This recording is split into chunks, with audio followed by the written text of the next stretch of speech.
Hello, hello, hello, and a good evening or morning, afternoon, wherever you are. Welcome to my live workshop, How to Optimize Productivity When Working from Home, the workshop for directors, managers, and team leaders.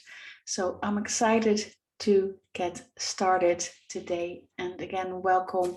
I'm so glad you're here. We've got a all packed program today.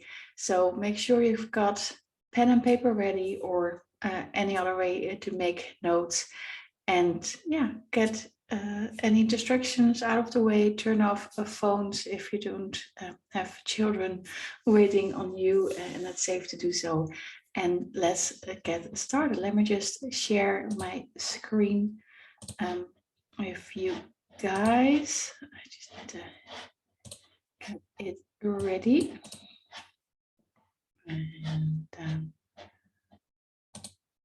that should be it. Da, da, da, da. So there we go. I call it How to Optimize Productivity When Working from Home or Hybrid. If you saw the event page, just because so many of us are now working from home or working in some kind of hybrid version, and we're all trying to find our way forward, which isn't always, the easiest thing to do. So let me just get everything sorted because I was wanting to. That was not the button I was looking for. Let me try this again.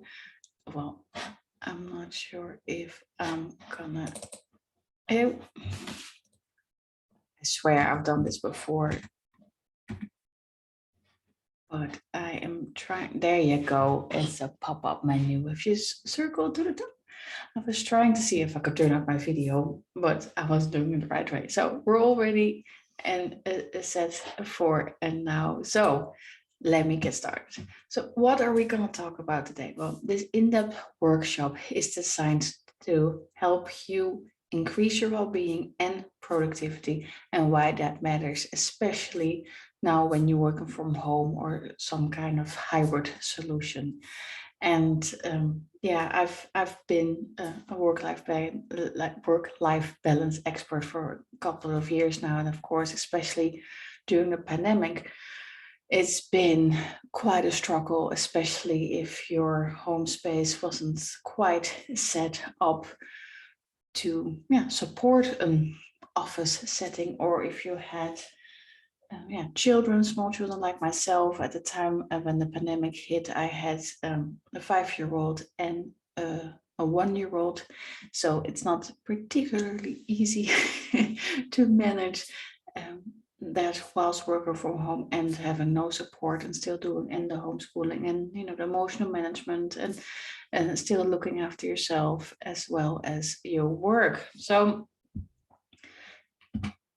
in this masterclass, you will learn why, busting the work hard myth and how this actually is negatively affecting your productivity, how the current status quo is hurting you, your team, and your business, or the business. It may not be your business, of course, but the differences between success mindset and the work hard mindset, and why this matters for you as an individual or team, as a leader, and the 5 tips, things you can do right now to make working from home easier for yourself as well as for the team if you are managing one.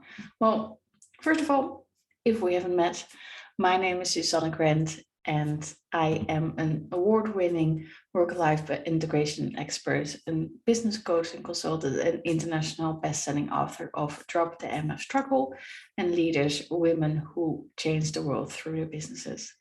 And the reason why I became, why I started my business is because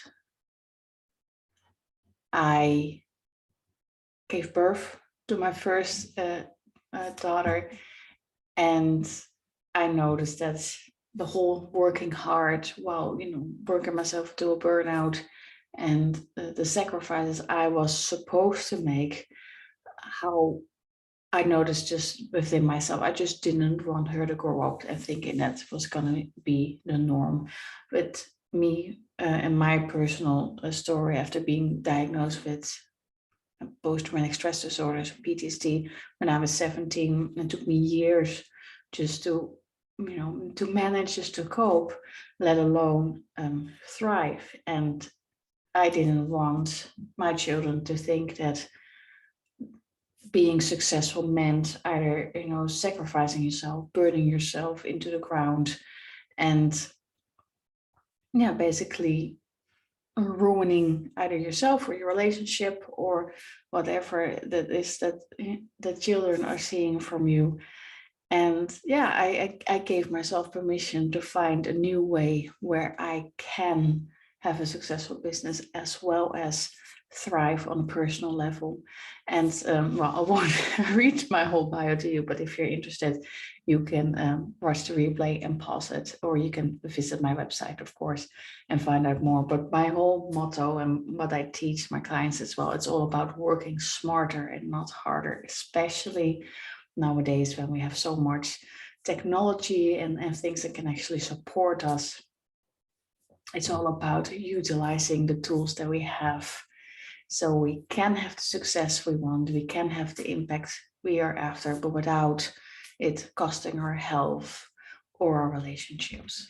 So that's why I do what I do. Well, let's start with the biggest myth about working hard and how this actually is negatively affecting the productivity. So I don't know about you, but growing up, and especially these last few years as an entrepreneur myself, there's a lot of entrepreneurial gurus out there that just say like work hard, right? Hustle and work 50, 60, 80 hours per week and you will be a success. And yes, of course, there is a part to putting in the work, putting in the effort, but hard work doesn't equal success. Because if you are, say, work 80 hours a week, of which 60 hours of that week are actually not contributing to your goals and what you're trying to achieve, you're actually wasting a lot of time and energy and resources. Well, that's completely unnecessary and unproductive to your goals, to your business, your dreams. And especially if you're looking to our physical bodies and how we are designed to work, we are not meant to be on 24/7, to always be working hard and pushing through. And there is research actually being done that if we work more than 45 hours per week, we actually become less productive than if we would work, say, the average of 40 hours. And of course, this differs per individual. But now what we're seeing as well with the research being done for the 5-day work week versus the 4-day work week, when well-being is placed first and now people get the chance to look after themselves and their well-being, we actually see that productivity increases even though we work that one day less. So it's really interesting to see how this is changing, especially because of the pandemic, because when we're now working from home, the boundaries became much more blurred, and we had to look into how our well-being was, how our mental health, our physical health, our emotional health, our spiritual health, our financial health, how that all is affecting us. And just working hard, just for the sake of working hard, is not going to be effective. And there's a lot of things us humans do because of what we've been told what success means and how we are supposed to do, or business has always been done that way, so therefore that's the way we do it. Well, they're actually very useless and non-effective and non-productive ways of spending your time. So that's why it's important to put in the effort, but it's about working smarter, not harder. It's about knowing when and where to use your energy, your time for the best results.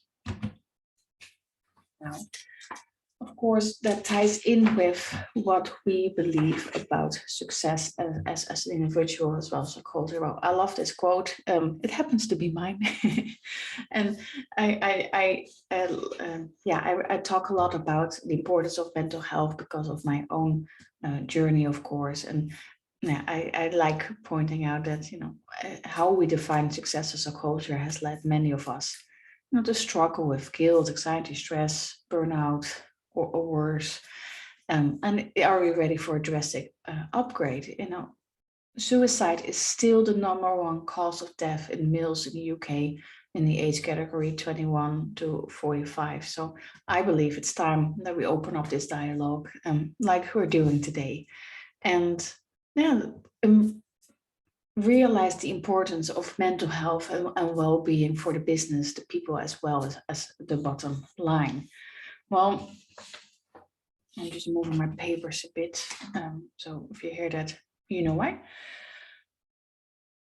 It's because of my own experience, I know firsthand how challenging it is when your head, it's not in the game and you're physically tired. There was a time in my life I couldn't sleep more than 3 hours a night. And it almost took me over a decade to finally start getting enough sleep again. And just the amount of time and energy I spent on just basically just not coping and trying to just find my way through. It made it really, really challenging. And it wasn't until I managed to find to resolve my PTSD. And for me, my mental health issues were actually tied in with my gut health, so my digestive health, which is a whole other story. And if you want to know more, I've done plenty of interviews on like podcasts and stuff about this. But it wasn't until I started to combine and listen to my whole body and everything that was going on, I managed to actually cure that, what I was told, uncurable PTSD. And because of the stigma that's still on mental health, especially in the workforce, it is important and to start raising awareness that when we value people and individuals like yourself as the human beings as they are, and start nurturing the talent and the differences, that's what makes a business so strong, so powerful, and so successful, which of course is good for the brand of the business.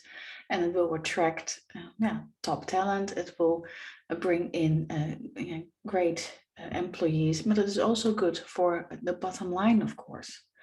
Well, the current status quo is hurting you, your team, and the business because of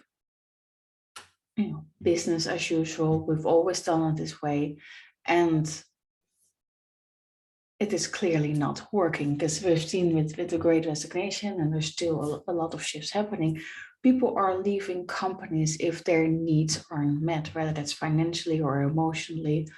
There is a massive turnover at this moment in time. So let me break this down so I can help you paint this picture why this is so important.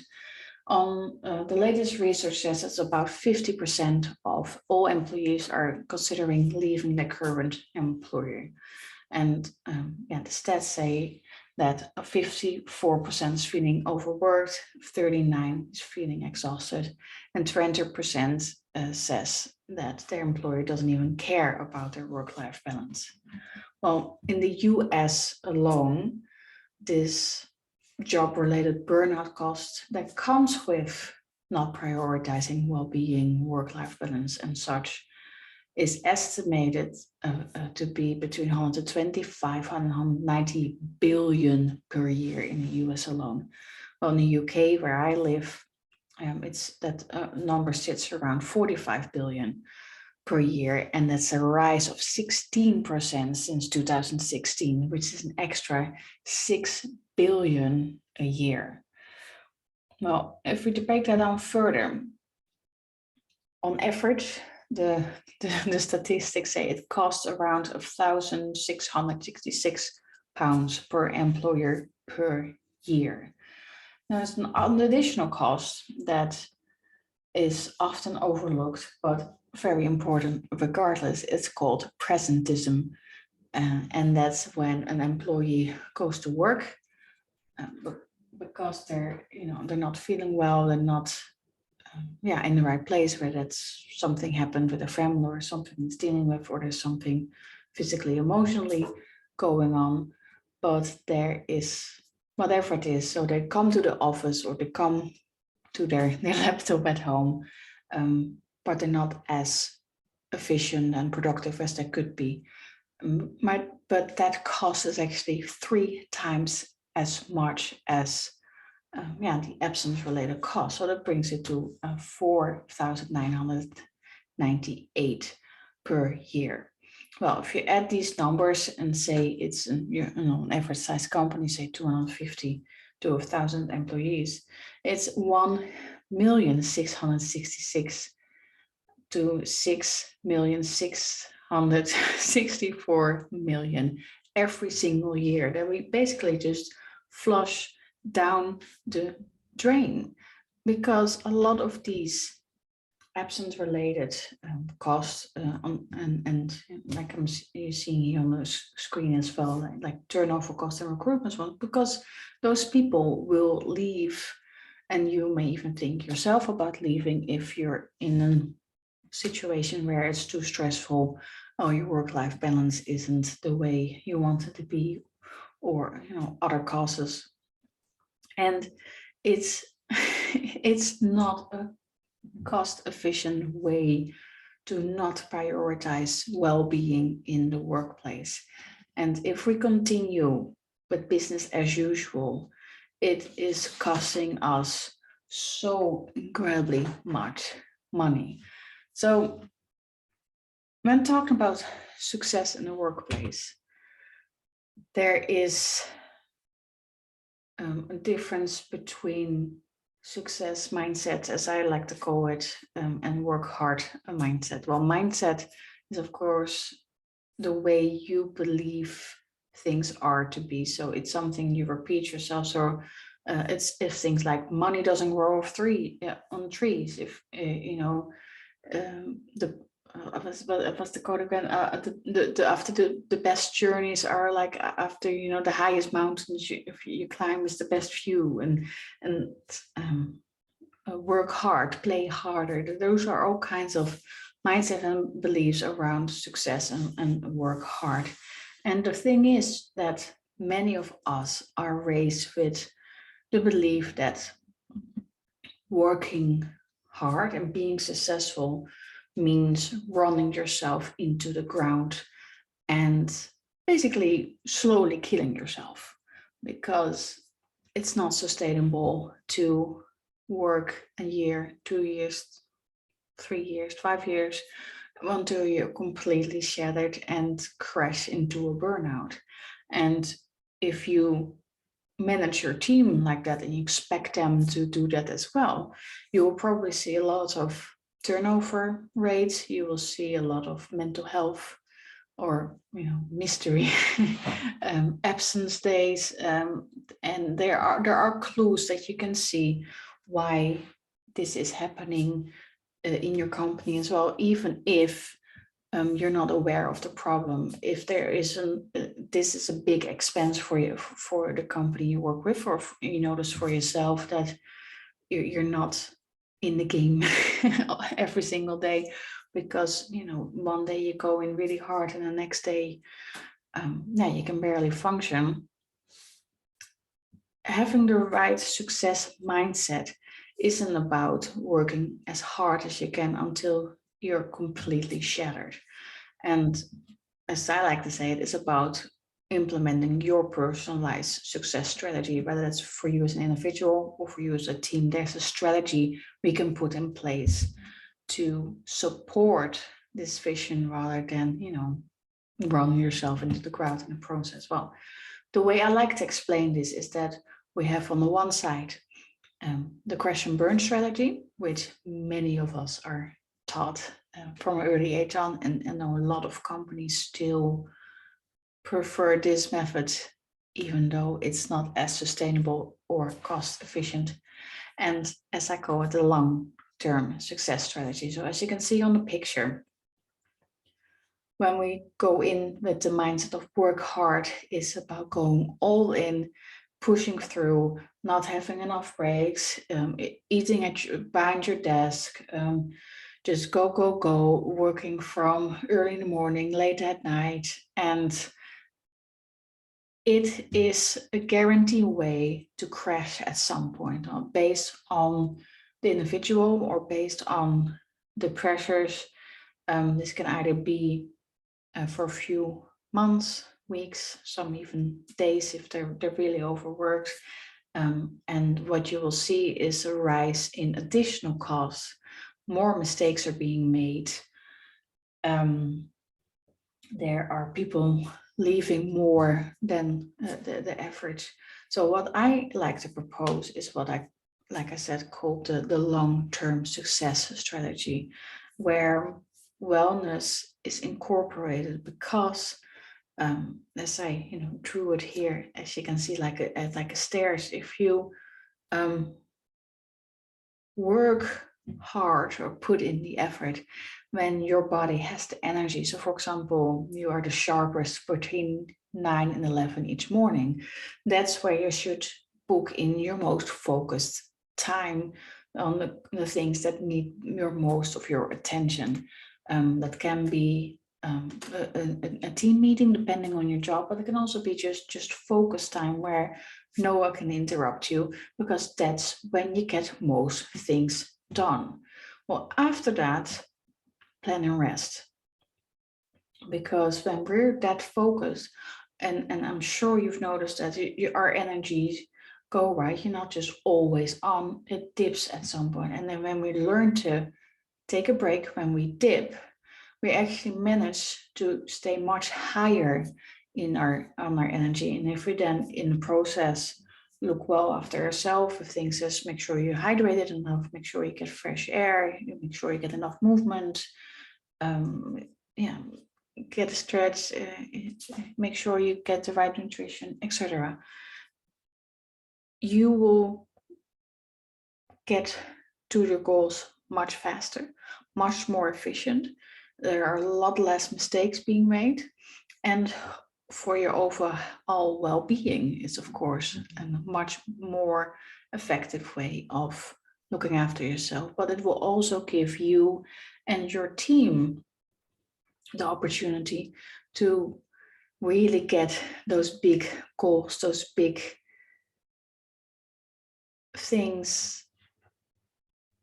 Yeah, what's the word I'm looking for? The big things, the goals achieved, I'm looking for, that's the word, the objectives, the quarterly and yearly objectives is what we're going for. Because if we keep doing the work hard and crash and burn, those plans will have to be put on hold until the person is back again.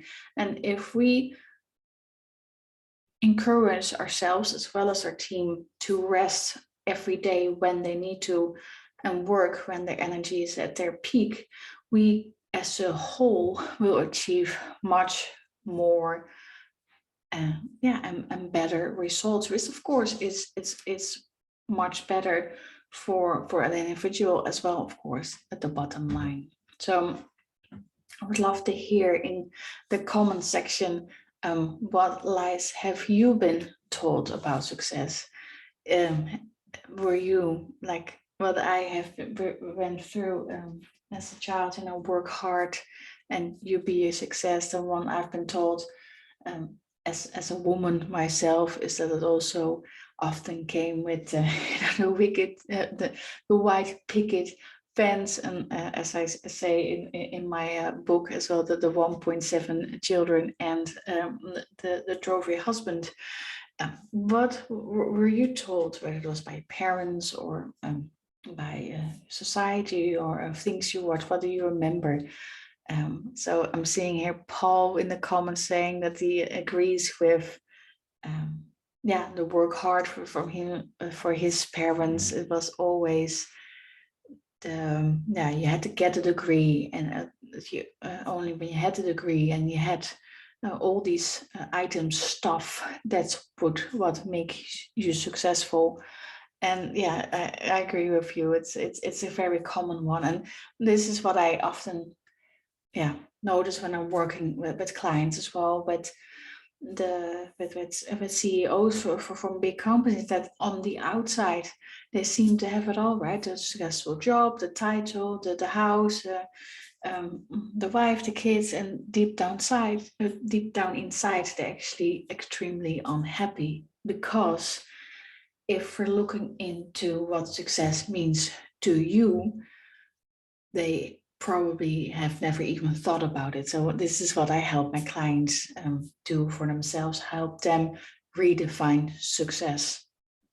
And when I work with someone individual, as well as, of course, when I work with teams, what do we need as a whole to achieve our goals, hit those targets, but also for us as an individual, what makes you a success? So as we've been going through this last few minutes now, why does the growth success mindset matters to individuals, teams, and leaders? Well, one, it should matter because it is a very inefficient way to keep running your business. It costs a lot of money to still believe in the work hard mindset and just the whole for you 10 others and treating people like numbers. The 5-day work week was actually implemented almost 100 years ago, but with all the changes we've had, we are still operating based on that really old system.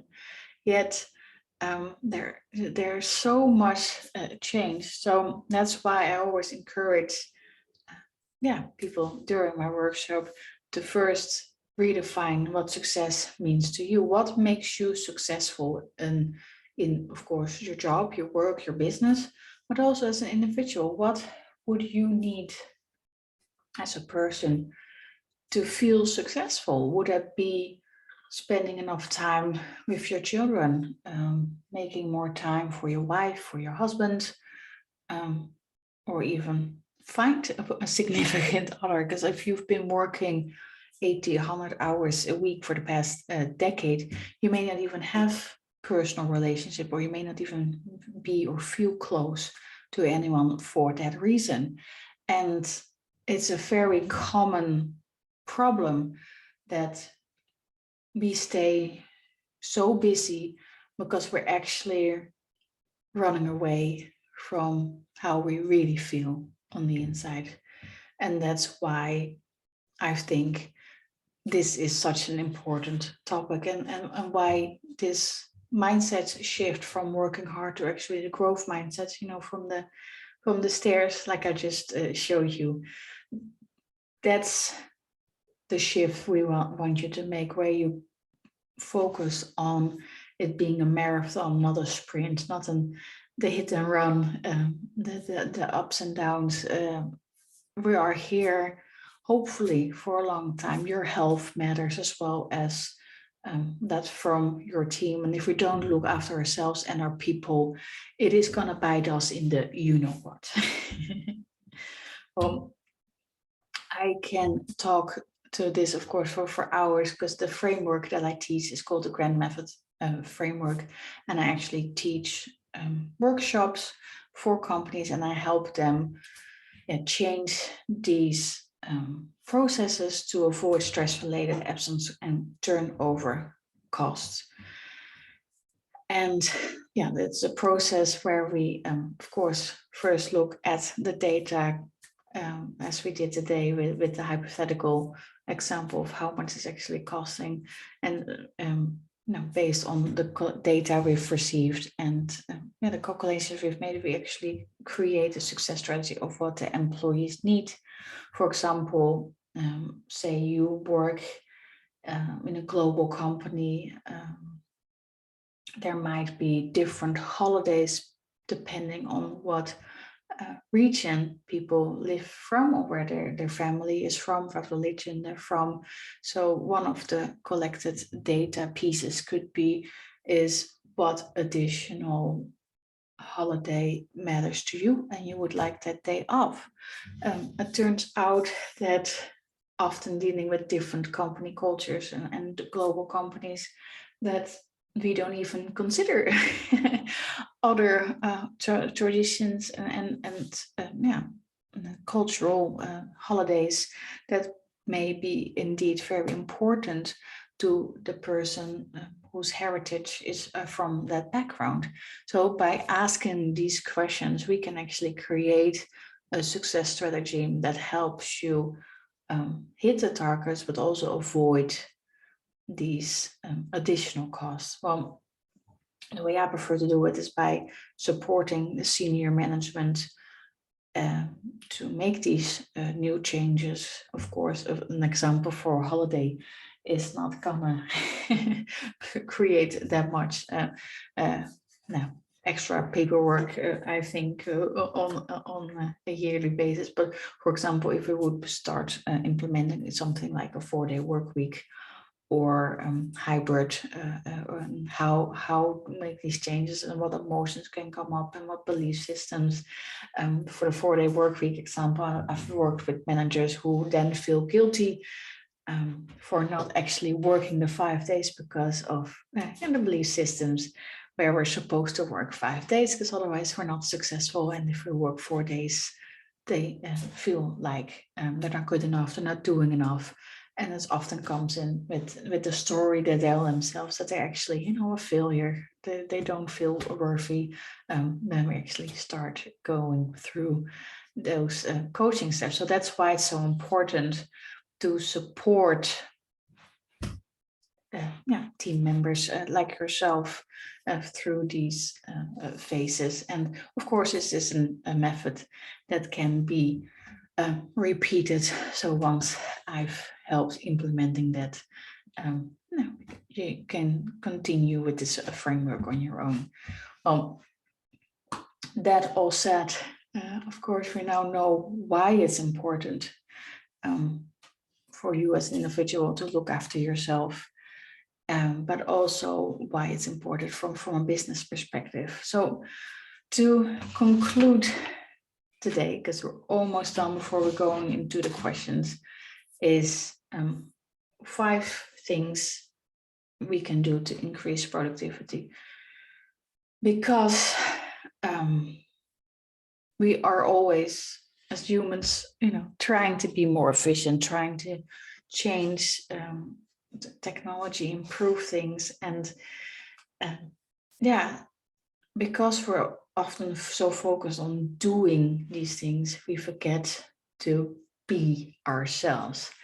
And anyone who's watching, and that might be you as well, like myself, I slept horribly for 10 years, as I mentioned earlier, where I only slept for a maximum of 3 hours per night. And I can tell you that is not a way to increase your productivity.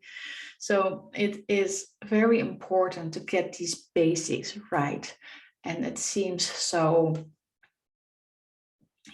how do I say that? Like another one saying, oh, self-care comes first, but it really should be the foundation, and for yourself as well as your team members, that well-being has to come first, because it's the foundation of everything we do and how productive and how accurate we are. Because no offense, if someone who's like on the airplane, those towers where they do those very difficult jobs of everyone coming in and out, you would like someone like that to be sharp of mind and not be, worried about, paying their bills and tired and just not there in their mind, because, and especially in jobs like that, it can actually lead to people dying because of mistakes that are made. So that's why limiting work hours as well, that 80 hours per week shouldn't be the norm, because that's what success means.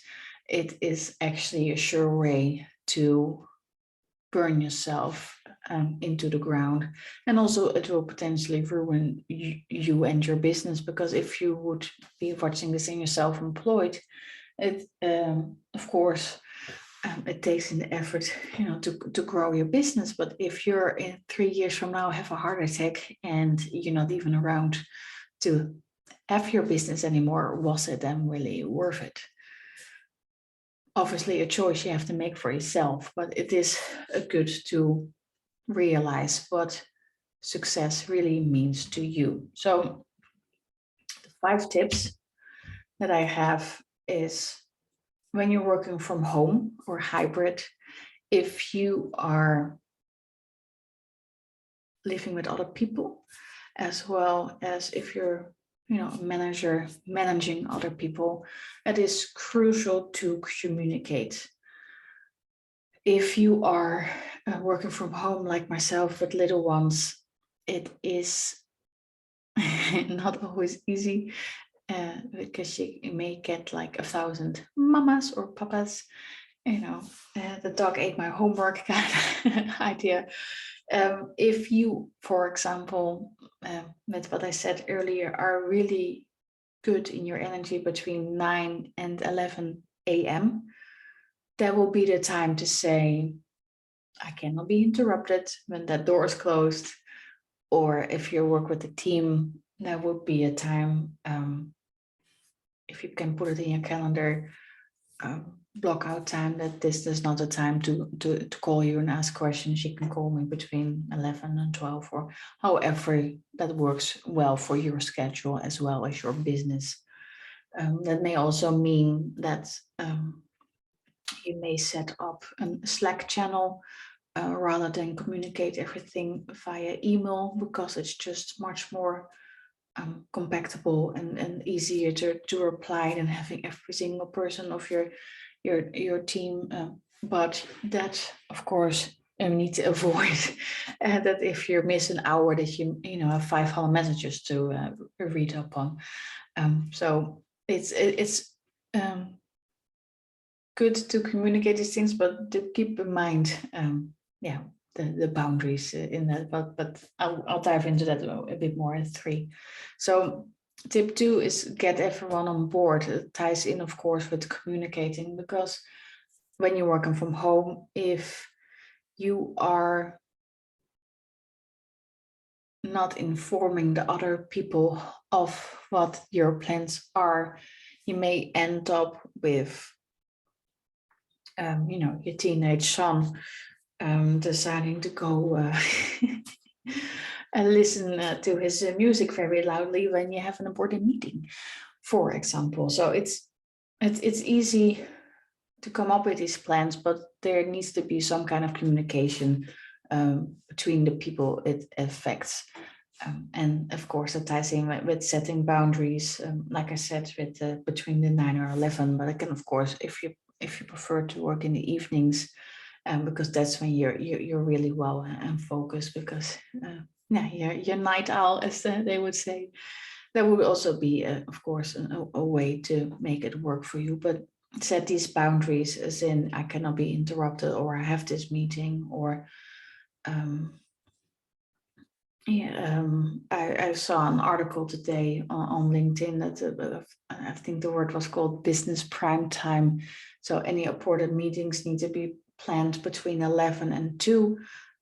So if anyone has to have children or daycare trips that have to be made, or other responsibilities, appointments, doctor's appointments, it can be done outside of that, so you can still have the time to communicate with your team members, whether they're in the office or are working from home, but they also have the flexibility to swing by daycare if one of their babies turned out to have a fever that needs to be picked up, so they don't miss out on important meetings, for example. But again, it is important to set these boundaries to what people are to be expected when they're working from home. And for you as an individual, if you're working from home with others, to make sure they are involved in what's going on. So the plan ahead that I mentioned by tip number 4 is that you don't want to kind of wing it. And I know a lot of businesses, when lockdown first happened, just kind of went like that. Well, business as usual, just go home and that's it, and we'll continue. And that's a lot of frustration of things, of course, happen to that.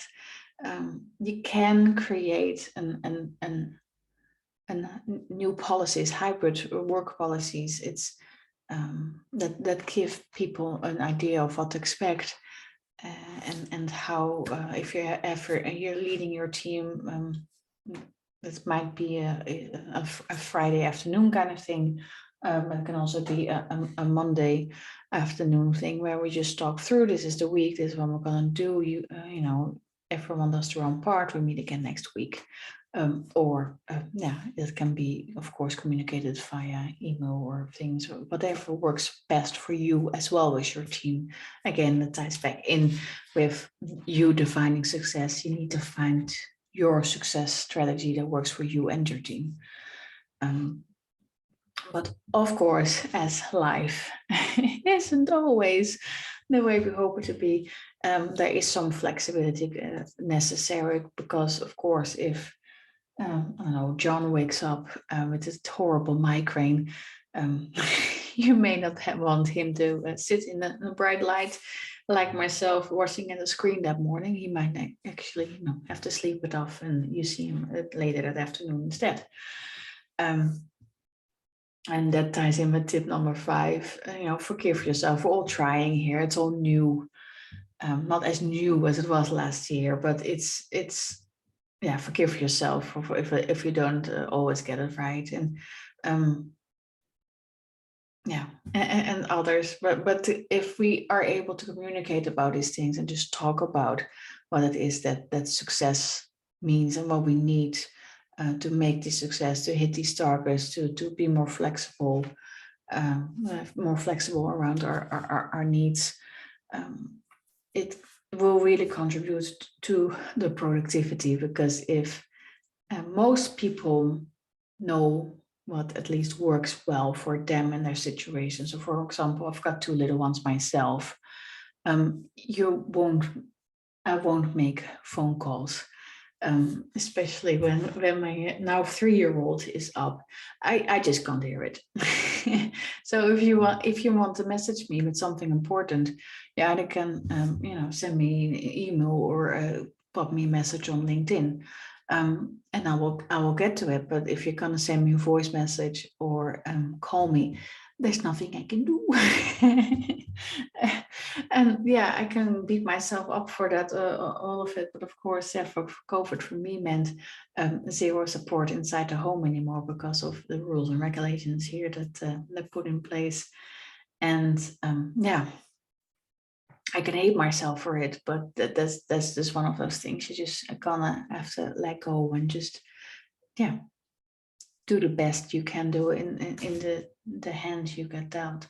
But all of this summarized, there is the number one thing, as I see it here. So well-being has to be the number one priority, because when we feel good, we produce much better work. We are more productive, we are more focused, we make far less mistakes, and happy people tend also not like to sue the company. And I know this might be quite a shift from the traditional way we've done work over these years, and it is, I know, often said that, you know, it's not our problem, right? As from a business perspective, but I believe it's time to normalize life beyond the desk. And the biggest thing for you as a person is that success and sacrifice don't have to go hand in hand. You don't have to work yourself into an early grave in order to have that success you want. And any one who does say that, yeah, well, to be honest, they need to read my book. Because in my book, this one, I aim specifically at women, like female CEOs, team leaders, business owners who are in charge of their own hours. And we dive really into the whole hard work mindset, the beliefs and everything that comes with being successful in a 21st century setting as a millennial woman. But yeah, it's once you start unraveling this and defining what success means for you as an individual and for you as a team, besides of course hitting your quarterly and yearly objectives. If, for example, you have a team of 100 and 70% is on burnout leave within the next 2 years, then there's something structurally missing. Because if you have 70 people for burnout, and as well as, like, of course, some of those will just leave, so turnover rate is high. It's very, very costly.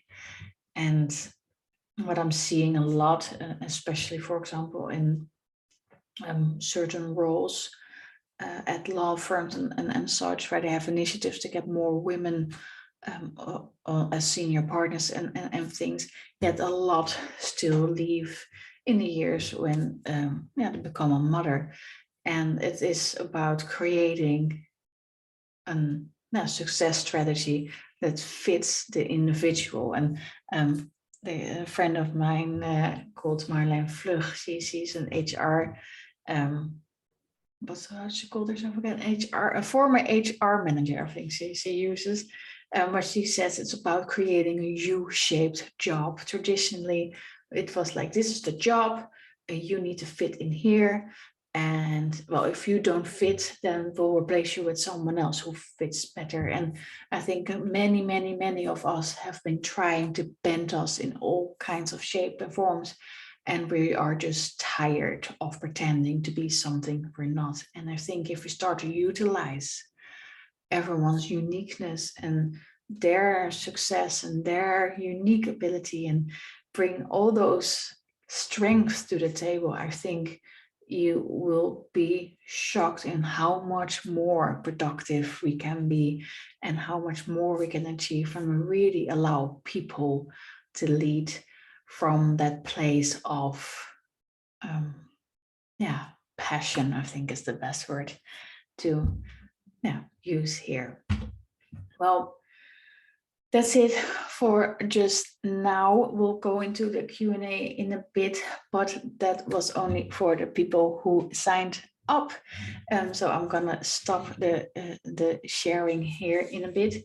So if you find this interesting and would like to know more about the work that I do, I work with individuals, but I am also available for workshops within corporate training, as well as the business conferences and such, to talk about success and how we can change what we believe to be true about success and how this positively contributes to mental health, well-being, productivity, as well as the bottom line. Well, if you would like to talk to me some more and find out how I can help you or your team or your business, then I would like you to go to reachsusanne.com and you can book yourself in. It's just a quick form where you can leave some information. I will see if I think you're a good fit, so make sure you answer it to the best of your ability.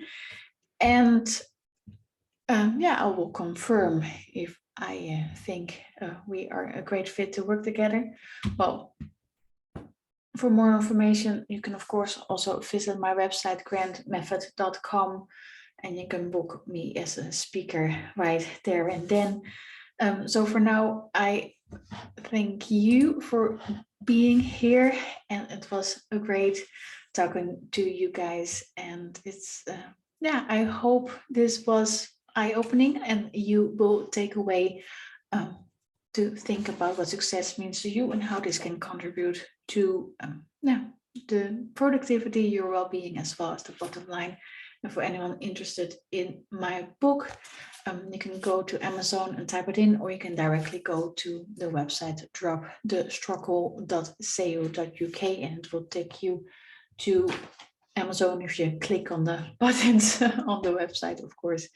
But for now, that has been a great talking to you, and thank you for contributing. And for now, I'll say goodbye and talk soon. Bye.